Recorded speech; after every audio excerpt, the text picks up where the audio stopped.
dari kelompok 9 akan menjelaskan tentang perkembangan anak usia dini di masa disrupsi.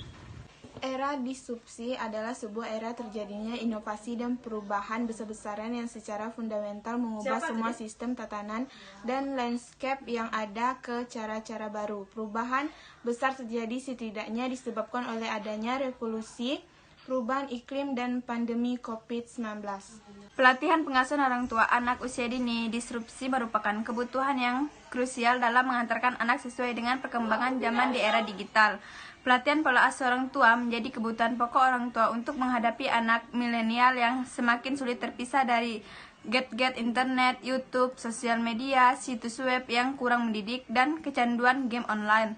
Pengasuhan orang tua dengan menggunakan imun self-care yakni penting dengan menggunakan teknologi komunikasi, internal keluarga, dan media berbasis gawai. Orang tua menanamkan nilai agama dan pendidikan karakter sesuai ajaran Rasulullah dalam agama Islam, serta menggunakan smart parenting teknologi untuk orang tua dalam mendidikan anak di era disrupsi. Peran keluarga dalam membentuk kehidupan seorang anak sangatlah penting dan dibutuhkan. Arif Pitanto mengutip bahwa pernyataan Budiana mengenai definisi keluarga yaitu keluarga sebagai komponen dasar dari keseluruhan bagi masyarakat, sehingga dapat dikatakan bahwa keluarga menjadi fondasi yang kemudian dijadikan batu penjuru di masa seorang anak bertumbuh kembang dan menjadikan anak yang berkualitas. Semua pengalaman yang diterima oleh anak dalam keluarga berpengaruh besar pada pertumbuhan kerohanian yang mencakup perkembangan iman, karakter, dan kecerdasan spiritual anak tersebut. Hal ini dikuatkan oleh tulisan Takayuan yang menyatakan bahwa anak merupakan generasi penerus bukan hanya dalam keluarga tetapi juga bagi semua bangsa. Sehingga orang tua memiliki peran yang penting untuk bertanggung jawab dalam membangun iman seorang anak. Di dalam keluarga, orang tua juga bertugas menjadi pengajar dan pendidik yang mengarahkan, melatih, membimbing, dan mengevaluasi anak. Orang tua juga berperan benar dan menjadi teladan hidup bagi seorang anak. Tantangan media massa dalam menghadapi era disrupsi teknologi informasi. Media massa atau pers merupakan alat atau sarana penyampaian informasi kepada masyarakat secara luas melalui media massa seperti media cetak maupun elektronik. Media massa dapat dibagi atas 3 jenis. Yang pertama, media elektronik, televisi, dan radio. Media cetak yaitu seperti koran, majalah, dan terakhir adalah media online seperti internet, streaming, TV, dan informasi yang dapat diakses melalui internet. Jumlah pengguna internet yang begitu cepat bertambah ini semakin meningkat seiring berkembangnya variasi media komunikasi berbasis internet. Pemanfaatannya begitu mudah, dapat diakses di mana saja, menjadi pilihan bagi sebagian besar masyarakat. Media cetak pun nyaris tersingkir dan kehadirannya media online. Menyikapi kemungkinan tersebut, maka industri media massa di Indonesia dituntut untuk menyesuaikan dirinya pada era globalisasi berbasis teknologi digital pada saat ini. Salah satu solusinya yang diambil adalah digitalisasi koran dalam bentuk e-paper guna menjangkau pembaca yang lebih luas. Kemajuan teknologi digital semakin pesat dan menjangkau seluruh dunia.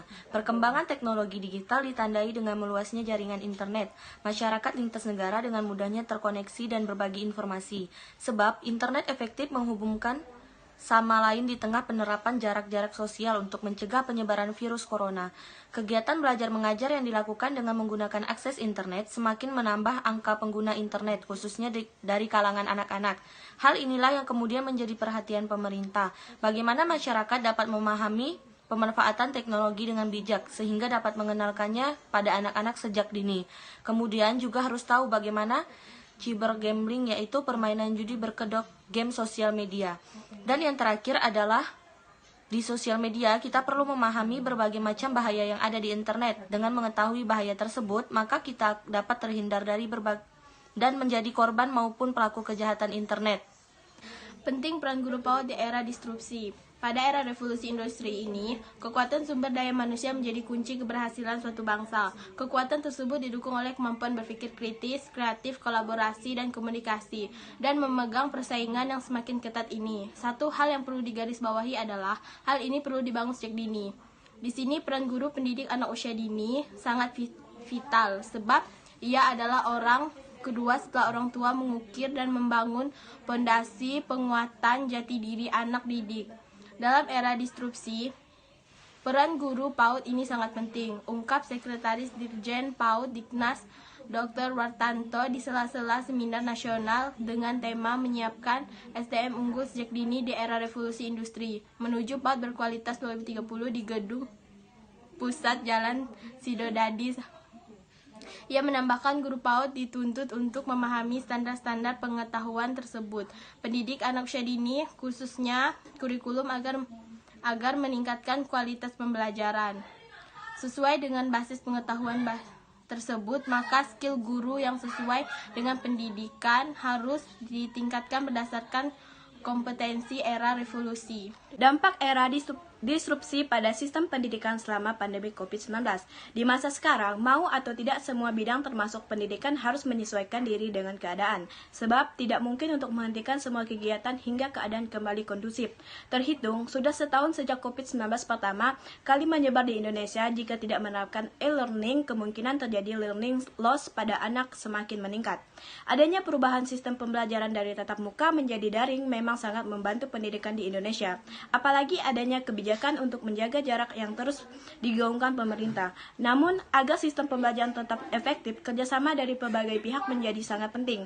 Pemerintah sebagai pemilik wewenang harus mengeluarkan kebijakan yang tepat untuk semua lapisan masyarakat. Era disrupsi pembelajaran membawa peserta didik pada berbagai kemudahan dalam belajar. Gaya maupun cara baru untuk belajar di era digital ini merupakan dampak dari tersedianya produk-produk iptek dan tren global yang mengemuka. Belum lagi keterbatasan situasi saat ini yang mengurangi kesempatan mereka untuk terlibat dalam diskusi nyata bersama teman sebaya. Pada akhirnya, mereka cenderung mudah skeptis dan memiliki ketertarikan untuk menyendiri. Fenomena disrupsi pembelajaran ini muncul dan dihidupi oleh peserta didik itu sendiri. Dengan kondisi tersebut, peserta didik secara otomatis akan mudah larut pada pusaran disrupsi. Pendidikan secara umum akhirnya mengalami pergeseran karena disrupsi pembelajaran. Konten internet bisa saja membuat siswa mengetahui segala hal, namun tidak cukup mampu untuk membekalinya kecerdasan sosial dan emosional. Maka, tantangan guru saat ini tidak hanya mampu menggiatkan inovasi pengajaran, tetapi juga menguatkan literasi digital pada keseharian peserta didik. Dampak positif era digital adalah manusia dipermudah untuk melakukan akses terhadap berbagai macam informasi di belahan bumi maupun serta dapat menikmati fasilitas secara bebas dan mudah dalam berbagai bidang kehidupan, baik ekonomi, pendidikan, agama, dan hiburan dari kemajuan teknologi tersebut. Namun dampak negatif pun muncul sebagai ancaman seperti kejahatan dunia maya, pornografi, kecanduan game online, tontonan, dan sosial media yang dapat merusak mental dan perilaku generasi muda.